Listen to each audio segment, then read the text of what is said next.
leadership and diminished support from his own Conservative Party. And here on the local political front, the ruling People Power Party has imposed a 6-month suspension on its leader Lee Jun-seok amid rampant allegations of misconduct. Welcome to the Daily Report. It's Friday afternoon, July 8th, here in capital Seoul. I'm Min Sun-hee. We start in neighboring Japan, where local headlines are covering the shocking shooting of former Prime Minister Shinzo Abe during a campaign rally earlier on this Friday morning in the Japanese city of Nara ahead of Sunday's upper house election. For more on this, I have our Kim Do-yeon standing by live on the line. Do-yeon, what has been shared about his condition thus far? Sunny, at the moment, there are no official words from the hospital that he was taken to, but NHK reports that the local fire department said there were no vital signs. As you mentioned, the former Japanese Prime Minister Shinzo Abe was apparently shot from behind while he was making a speech in Nara City. Abe was campaigning for a Liberal Democratic Party candidate for the upcoming election. As for the suspect, police arrested a 41-year-old in the city, reportedly for the attempted murder. They say they seized a gun at the site which the suspect was apparently holding. That's all I have for now. I'll be back with more updates at a later newscast. All right, Thurin, thank you for that. Now, we will continue to update you on... ...was chosen and explained that an announcement will come next week about the timetable for choosing the new Prime Minister. Speaking in front of 10 Downing Street in London on Thursday, Johnson thanked the British public for the support they have given him. Above all, I want to thank you, the British public, for the immense privilege that you have given me. And I want you to know that from now on until the new Prime Minister is in place, your interests will be served and the government of the country will be carried on. Johnson also hailed the achievements the country has made under his leadership, from Brexit to delivering the fastest COVID-19 vaccine rollout in Europe. The decision to step down comes after dozens of officials, aides, and members of his cabinet quit his government, saying they could no longer serve under his leadership. The scandal that ultimately ended his nearly 3-year premiership was triggered by Johnson's decision to promote a lawmaker, Chris Pincher, to a position of power, even though he knew Pincher had been the subject of a sexual harassment complaint. Many conservative lawmakers, as well as members of the public, also viewed Johnson as untrustworthy, with a poll conducted by a research firm showing this week that nearly 70% of Britons believe Johnson should resign. Kim Do-yeon, Arirang News. And now for more on the ripple effects of Mr. Johnson's resignation, I have David Cox standing by live on the line. David, it's good to have you on.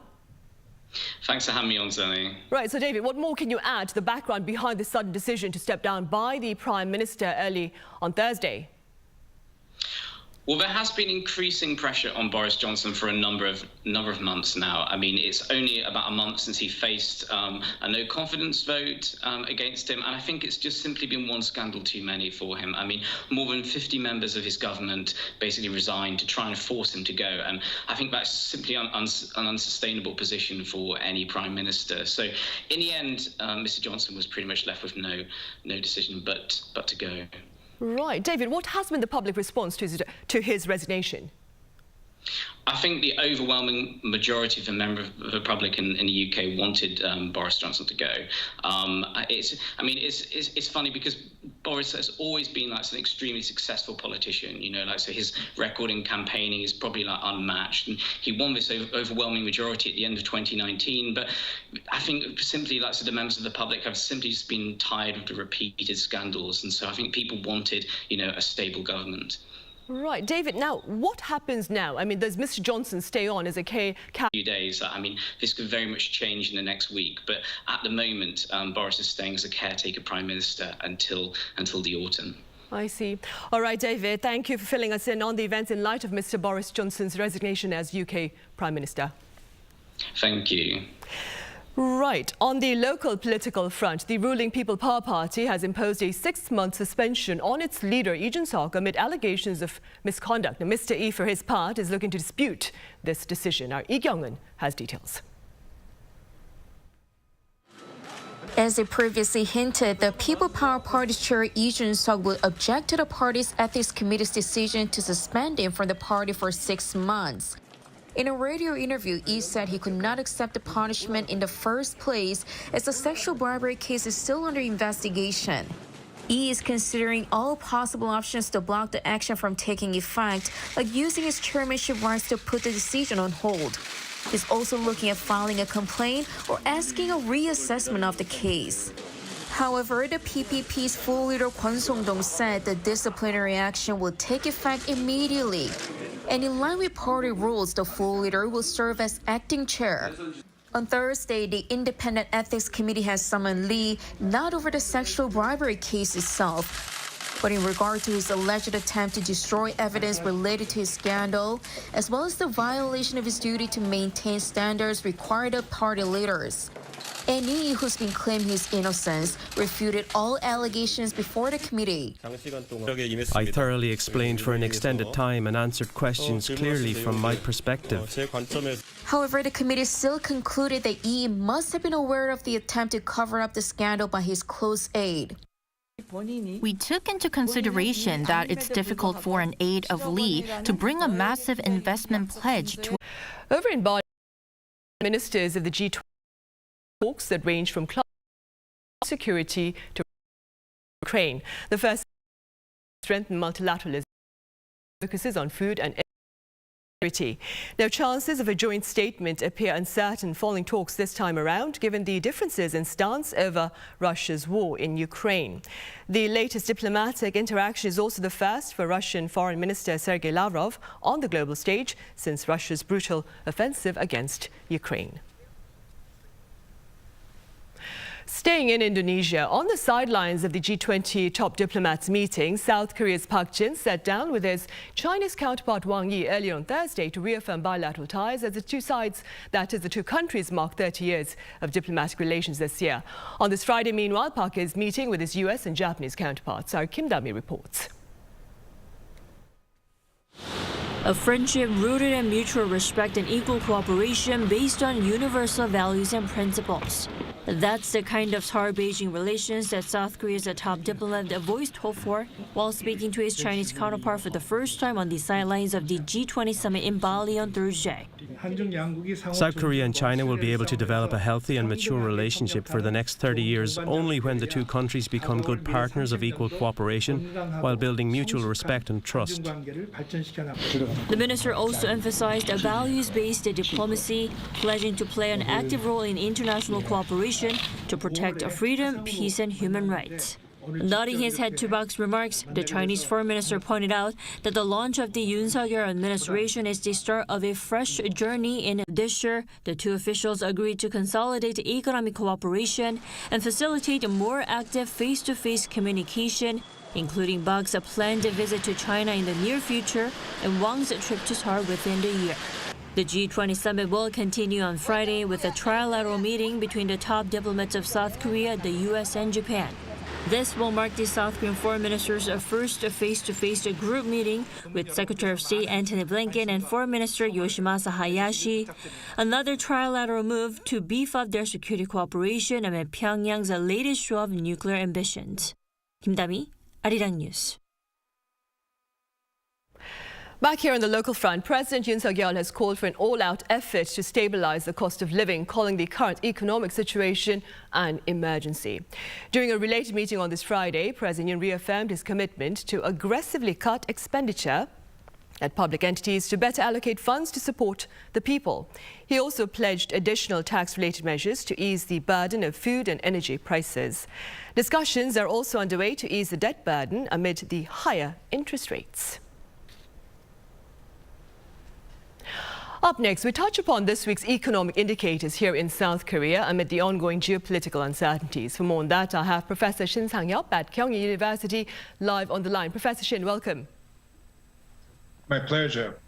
Professor, South Korea's inflation accelerated to a 6% in June compared to a year ago. Now, this rate is reportedly the highest in nearly 24 years. Do you expect a further acceleration? And if so, what options are there, Professor, to cope with these surging consumer prices, do you think? Considering economic climate surrounding Korea and the global community, I think the acceleration of consumers' prices would continue for a while. In fact, the USA economy is suffering from high inflation, and the other major economies do have same difficulties in their economies.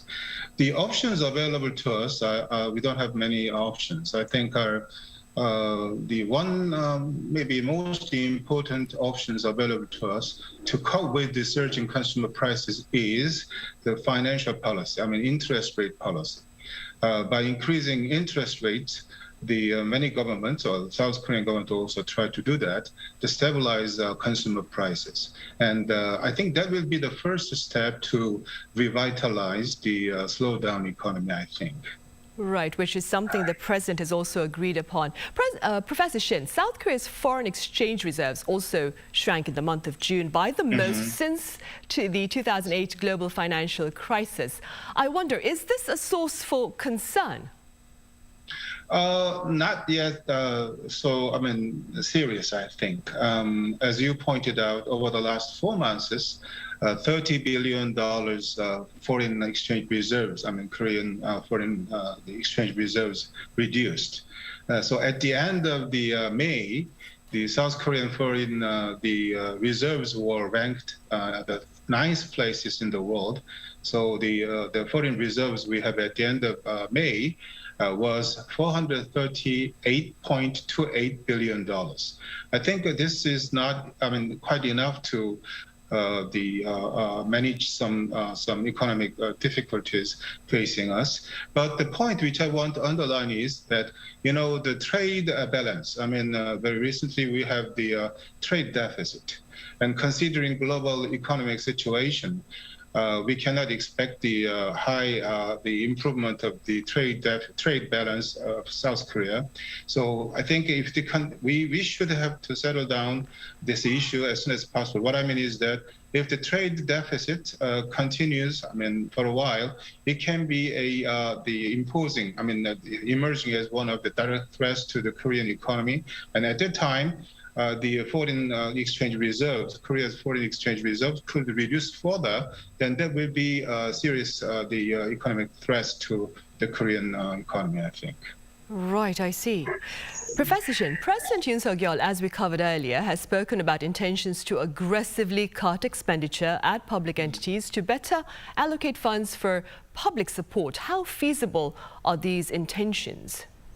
Well, I think it's quite feasible because that, President Yoon has ordered a reform of the public sector, calling for sale of idle assets and savings and expenditures. And at the policy meeting, President Yoon himself emphasized that he will preside over to improve the situations in our Korean economy, which can be a stepping stone for this recovery of slowdown Korean economy, I think. Right, hopefully, of course. Professor Shin, the Bank of Korea is widely expected to further raise its key interest rate as part of efforts, of course, to rein in inflation. Now, that being said, how do these rate hikes look to raise the risk of recession here in the local front? Well, the key interest rates, as I explained very briefly, well, because of the COVID-19, many countries, including Korean government, have used this so-called financial policy to provide more money to the market. By doing so, they want to revitalize, slow their economies. Because of this one, then the many countries, Korea also, facing the high inflations. Very recently, head of the IMF, she emphasized that the inflation rate should be curbed at the 2% level, so means they want to stabilize curb the inflation rates. I think to do that, the Korean government is considering and has increased the key interest rates. But if we increase the key interest rates, certainly the dark side of this policy is the threat of the economic recession. So the question is how much the percentages we are going to increase, with the government increase the key interest rates. But anyway, we don't know. Nobody knows. But certainly What is certain is that the USA, the Federal Reserves is going to increase the key interest rate further. As you know, well, they already took a giant step very recently. We should also increase the key interest rate at least as many as the USA government does. Otherwise, lots of the foreign capitals will leave from Korea. So it could be another factor, threat to the Korean economy. So I think the Korean government will increase the key interest rates, but how many percentages, it will be very carefully considered, and then should monitor the other governments, particularly such as USA government, the policy, financial policy. So we should cooperate with other governments in this context. And very briefly speaking, Professor Shin, what are your thoughts on the possibility of a stagflation in the near future as predicted by some pundits here? It is coming very close. We cannot deny that it's getting closer and closer to us at the moment, but I want to keep my fingers crossed.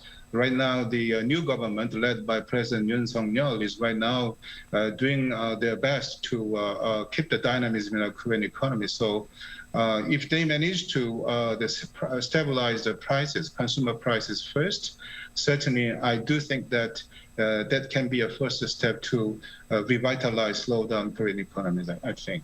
Right, I see. Well, I'll keep my fingers crossed as well. Professor Shin Sang-yup at Kyung University, thank you very much for your thoughts and your time. My pleasure. Right, well, that ends part one of our program. In part two, we share with you efforts by a special group of women determined to celebrate age and more. Stay with us.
Welcome back. On Viewpoint today, we shed light on the efforts by a special team of middle-aged Asian American women who are essentially encouraging their counterparts worldwide to embrace age and all the experiences that come with it. Now, for more on this, I have the two co-founders of K-AJUMMA EXP live on the line. Now, first then, Leanne Kim, welcome to the program.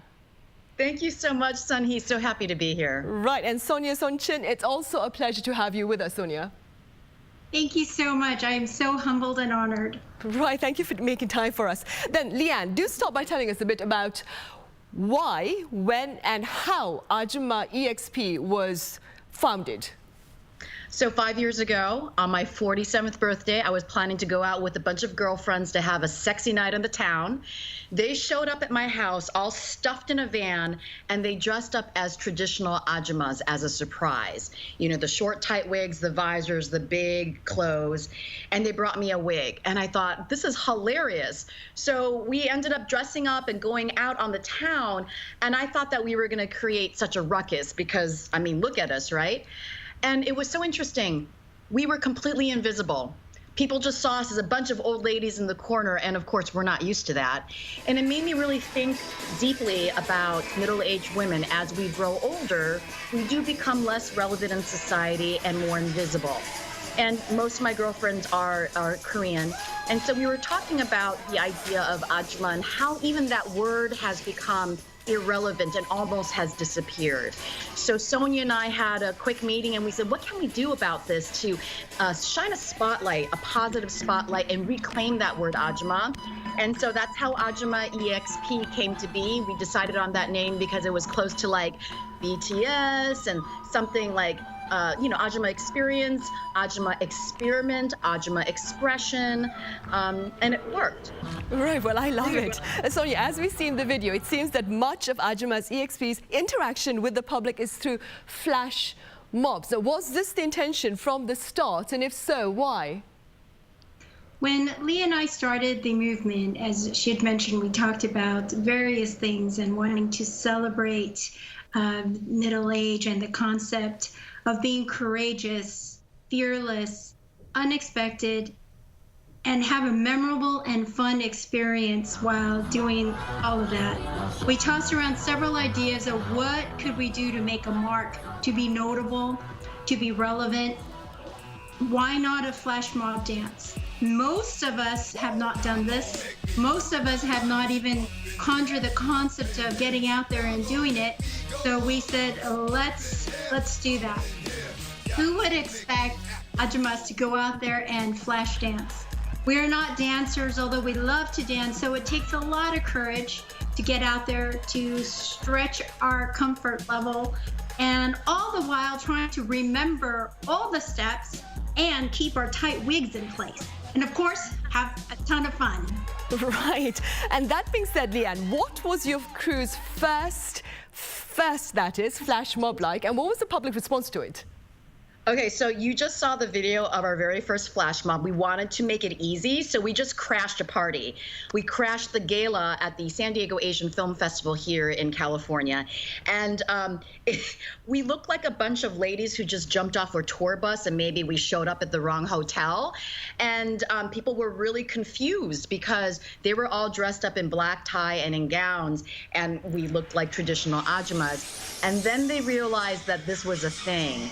And the change in their face and just their surprise and joy. I mean, they pulled out their cell phones, they gave us the space, they let us throw down, and they realized that this was something different that they had never seen before.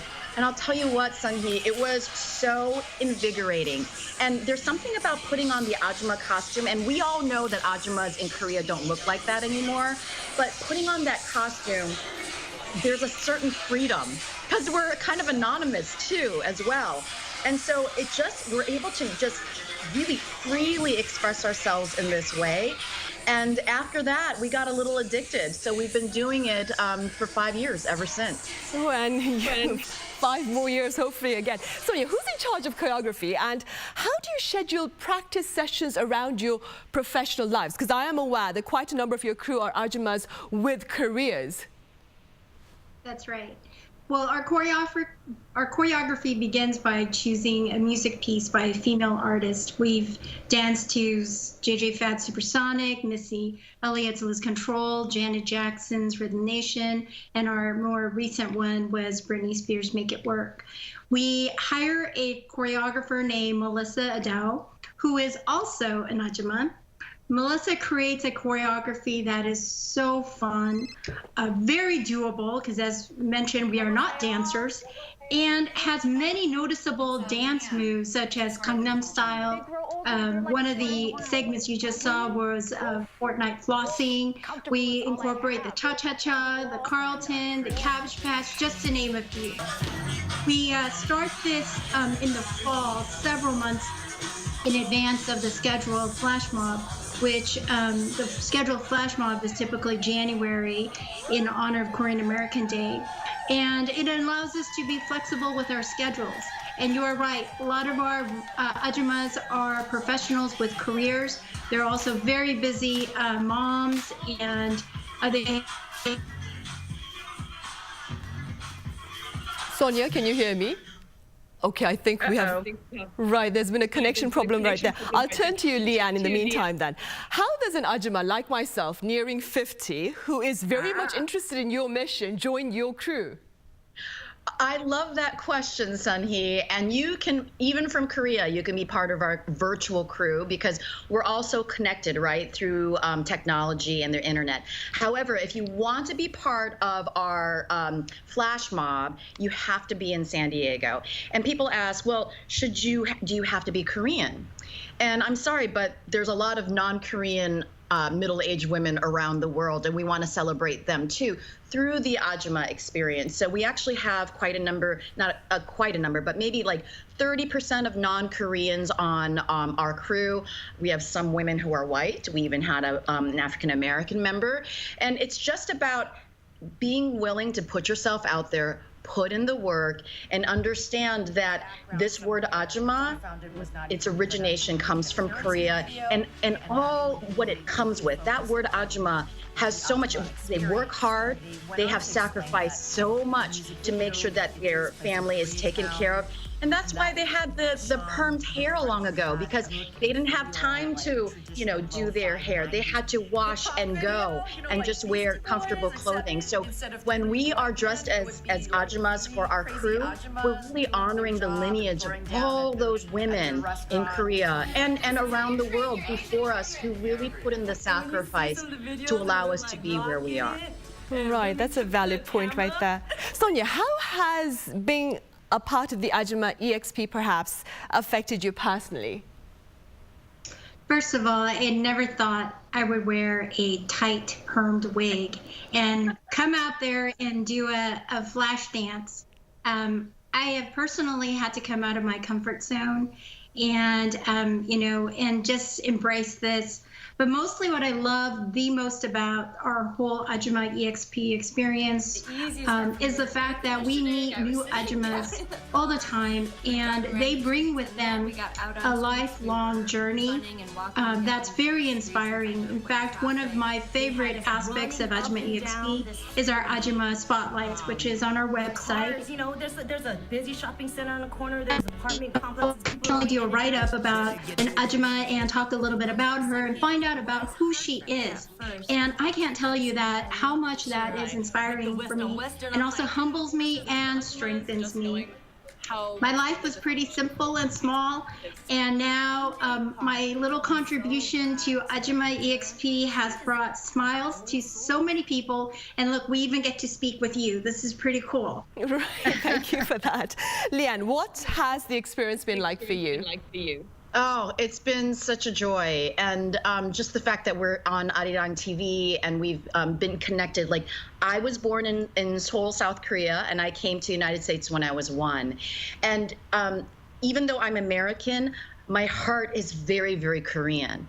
And I'm so glad that here in America that we can still feel that Korean culture and be connected all the way across the ocean with our brothers and sisters through Ajumma EXP. That's number one. And number two, here in America, there has been this tremendous rise of anti-Asian hate, and in particular, violence against Asian American women. And so, of course, Ajumma EXP at this moment in time means even more. And what you're looking at right now is also another wonderful experience. We were asked to be part of a music music video of a very famous Korean American hip hop artist, Dumbfounded.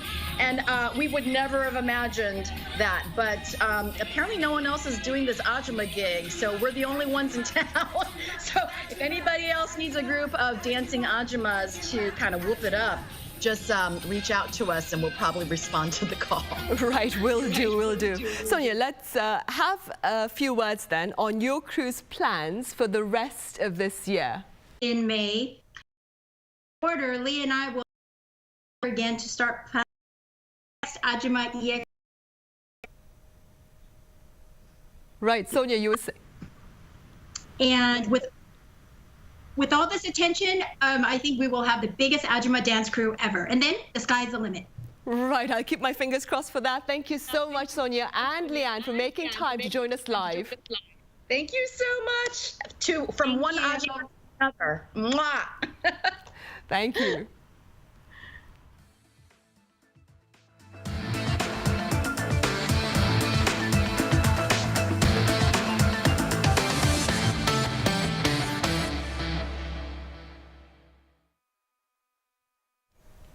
In neighboring Japan, local headlines are covering the shocking shooting of former Japanese Prime Minister Shinzo Abe during a campaign rally in the Japanese city that is, of Nara earlier on this Friday morning ahead of Sunday's upper house election. For more on that, I have our Kim Do-yeon standing by live on the line. Do-yeon, can you hear me?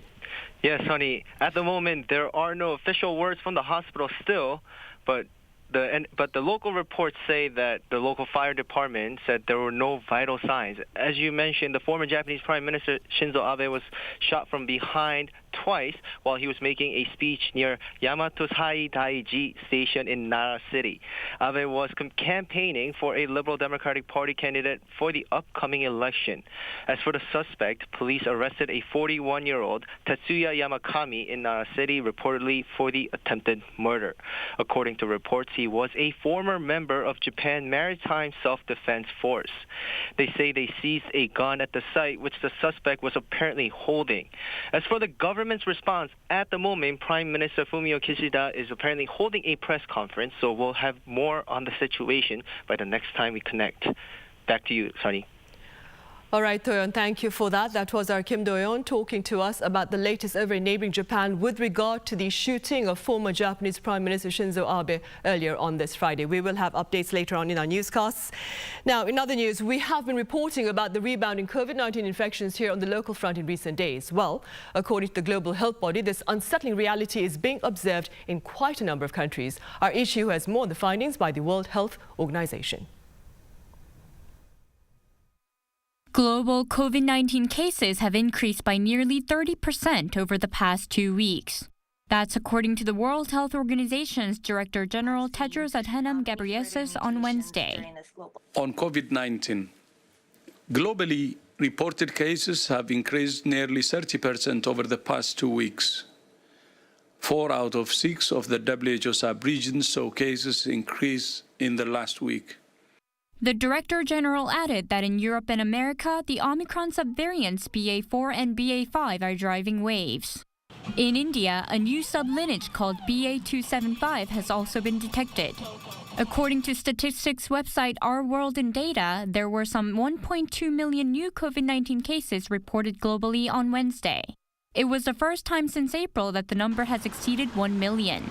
France, the United States, Italy, and Germany are seeing some of the highest number of cases. As for South Korea, the country on Friday reported 19,323 new COVID-19 infections. That's up more than 800 from the number reported the day before. And the tally is over 2 times the figure from the same day last week. There were 12 related deaths and 62 severely ill patients. South Korea has now reported over 18,000 cases for 4 days in a row. Amid the surge in cases, South Korea's Central Disaster and Safety Countermeasure Headquarters announced on Friday that COVID-19 has once again entered the phase of spread and emphasized the importance of virus prevention measures. Meanwhile, health authorities are looking into expanding the 4th round of COVID-19 vaccinations, which are currently offered only to the elderly population. 이시후, Arirang News. And in related news, the prolonged pandemic and Russia's invasion of Ukraine have aggravated global hunger. So says the United Nations. Our Song Yujin has more on this grim plight. 828 million. This is the number of people around the world who grappled with hunger last year, which accounts for more than 10% of the global population. The figure is up 46 million from 2020 and 150 million from 2019, according to the United Nations' latest State of Food Security and Nutrition in the World report. Looking at data for children under 5 years old, 19, such as their borders, have led to consumer food prices skyrocketing, pushing countries around the world into famine. Another factor is Russia's months-long invasion of Ukraine. Russia is blocking the export of grain from Ukraine and thus bringing hunger to millions of people. The blockade of the Black Sea must stop. As Moscow and Kyiv are two of the biggest global producers of grain, oilseeds, and fertilizers, the ongoing war is further disrupting global supply chains. These double threats paint a grim picture for international society and the goal of ending hunger, food insecurity, and malnutrition by 2030. The UN projects that nearly 670 million people, 8% of the global population, will still be facing hunger in 2030. 송유진, Arirang News. On the local defense front, South Korea's plans to replace its aging fighter fleet are taking solid shape. Its brand new KF-21 jet recently had its first ground test, and its flight test is scheduled for later this month. Our Defense Ministry correspondent Peunji reports. A fighter jet slowly leaves its hangar at Sacheon Airport in Gyeongsang-namdo Province, located about 400 kilometers southeast of Seoul. This aircraft, developed by South Korea, is named the KF-21 and is now almost ready for its first flight. Ahead of its first test flight later this month, the KF-21 taxied across the runway at this production facility in South Korea. The homegrown jet is planned to complete its development phase by 2026. The aircraft also carried 4 medium-range air-to-air missiles underneath while taxiing. For the next 4 years, prototypes of the KF-21 will be put through around 2,200 test flights before manufacturing can begin. The country has almost completed building 6 prototypes, one of which was first unveiled in April last year. But this is the first time that the fighter jet has moved publicly using its own power. After testing the aircraft's stability and safety by having it taxied at low, medium, and high speeds, we will be able to go through the final process for its first flight, and the jet will finally be able to take off and make its maiden flight. Developed and manufactured by Korea Aircraft Industries, or KAI, the KF-21 prototypes are still going through different types of ground tests at KAI's Aerospace Test Center. This included a test that makes sure the aircraft is capable of withstanding air load. A few days ago, the jet also successfully tested its engine, and a long blue flame was seen shooting out the back of the aircraft. Developing the KF-21 is a key part of South Korea's project that's aimed at replacing its fleet of aging F-4s and F-5s. The country set aside more than $14.2 billion for this project, aiming to produce a total of 120 KF-21s. Peunji, Arirang News, Sacheon. Meanwhile, the Seoul Design Foundation is hosting an exhibition titled Our Finest 20th Century Design Collection, which features a variety of vintage furniture. Now, under the theme of the power of long-loved design, the collection on display at Seoul's Dongdaemun Design Plaza showcases furniture from the 1920s up to the 1960s. The exhibition brings 6 world-renowned galleries, including Anderson C here in South Korea, for the first time to share their original designs. Original vintage furniture will be on public display for the first time ever, including the prototype of the Little Tulip chair designed by French designer Pierre Paulin. The exhibition will be held from July 8th to the August 21st, and entry is free of charge. An annual fiesta featuring traditional Korean music is back on schedule given the ease in COVID-19 restrictions. My colleague Kim Yeon-seung has the sights and sounds from the Yeourak festival. Do take a listen. Now that most COVID-19 curbs have been lifted, Yeourak Festival has also come back in its full form, presenting Korean traditional music in the most exciting and creative way. This year's Yeourak Festival defines itself by 3 keywords: extend, explode, and expand. I wanted to create a stage where artists can spread their pent-up artistic energy. These energies could extend, explode and expand. Yeourak is where it's all going to happen. Wednesday's performance was called 4 Dots, performed by Team Resigns and 다름. 4 Dots represent the 4 string musicians who harmoniously come together to play their original music. Komungo is called the top of all instruments. It really is, because it's grand, masculine, but also gender neutral and fitting to this era's female figure. I'm looking forward to all the wonderful colors that will be expressed through this instrument. If the Resigns team who play Komungo are young, us in the 다름 team who play K-AJUMMA are in. Those who watch this performance will be able to feel the harmonious balance of yin and yang. Those who missed Wednesday's performance need not worry. Other shows are scheduled until the 23rd of July, and no 2 performances are the same. For example, on July 20th and 21st, an orchestra will play traditional tunes in jazz form. And for overseas music fans, the festival is coming to the UK this October. The festival is going to be extending its music to foreign fans, exploding in excitement, and expanding its musical influence to the world. Kim Hyun-sung, Arirang News.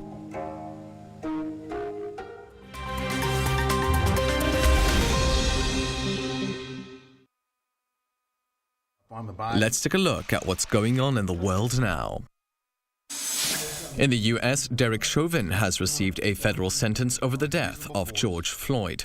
The former police officer was sentenced to 21 years in prison by a federal court for violating George Floyd's civil rights.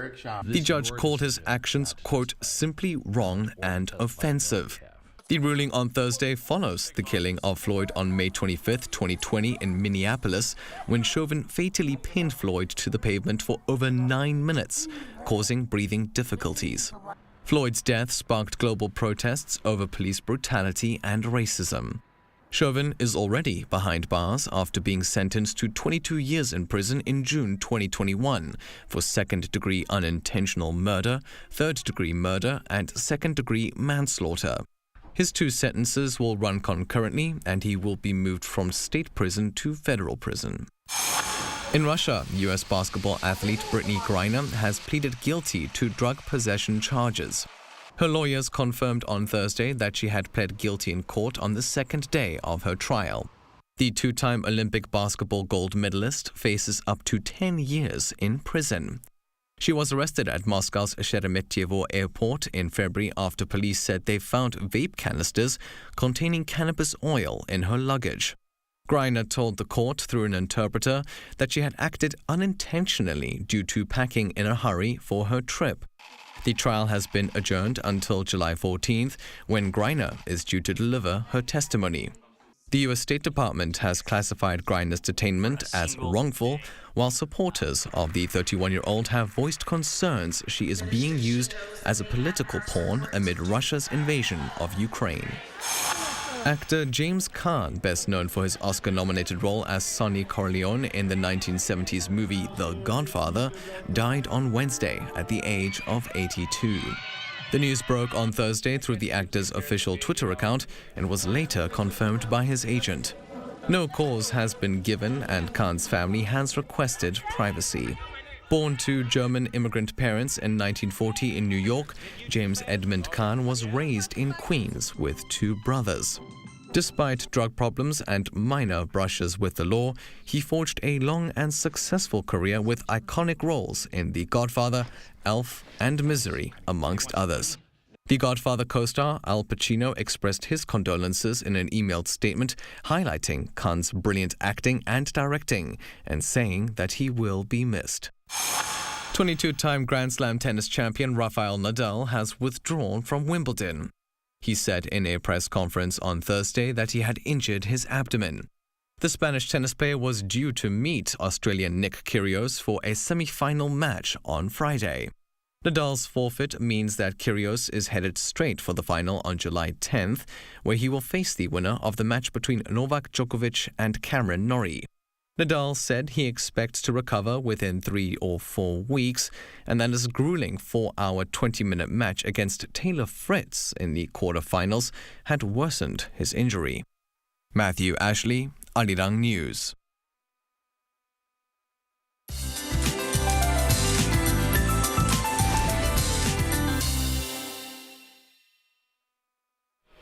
Good Friday afternoon.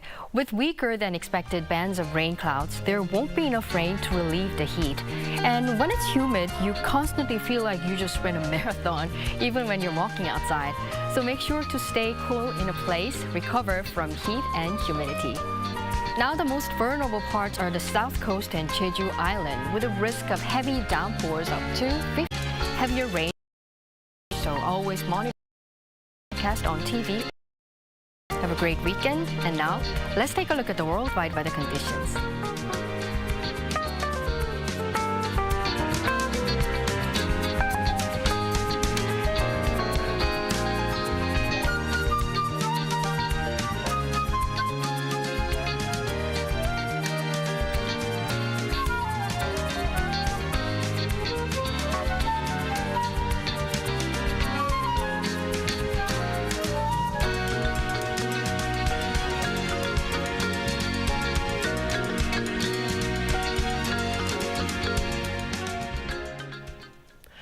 Japanese Prime Minister Fumio Kishida has made a speech, given it to the public, that is, with regard to the shooting of former Prime Minister Shinzo Abe earlier on this Friday morning during a campaign rally. For more on that, I have our Kim Do-yeon standing by. Do-yeon.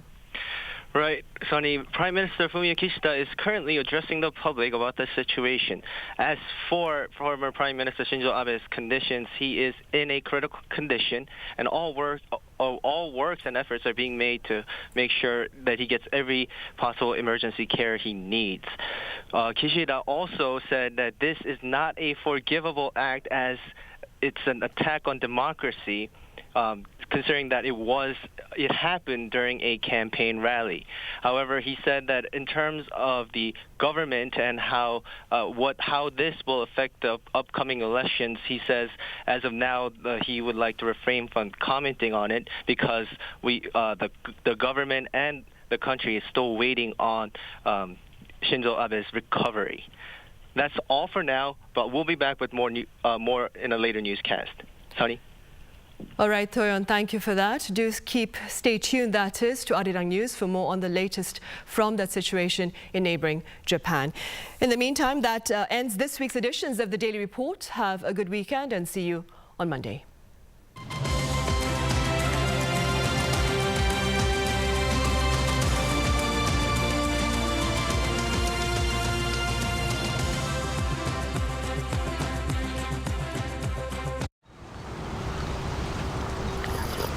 Thank you.